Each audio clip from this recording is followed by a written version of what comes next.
Bana aşk nedir diye sorma. Aşk nedir bilmem ki ben. Bir seni bilirim, senle dolu kalbimi, titreyen ellerimi. Bana sevda nedir diye sorma. Sevda nedir bilmem ki ben. Bir seni özlerim, gözlerini düşlerim, aynı şarkıyı dinlerim.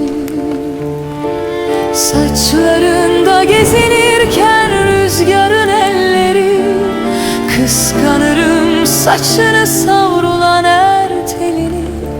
Fısıldarsa ismini bahar cihana, bahar düşmanım olur ilmek boğazımda.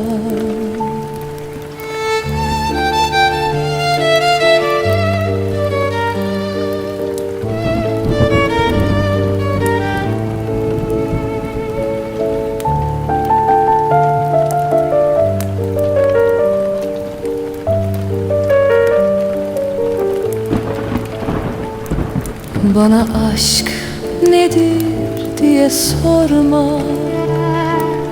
Aşk nedir bilmem ki ben. Bir seni bilirim, senle dolu kalbimi, titreyen ellerimi. Bana sevda nedir diye sorma. Sevda nedir bilmem ki ben. Bir seni özlerim, gözlerini düşlerim, aynı şarkıyı dinlerim.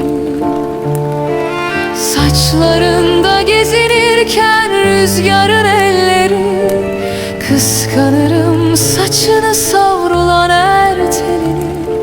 Kısıldarsa ismini bahar cihana, bahar düşmanım olur ilmek boğazımda. Saçlarında gezinirken rüzgarın elleri, kıskanırım saçını savrulan her telini.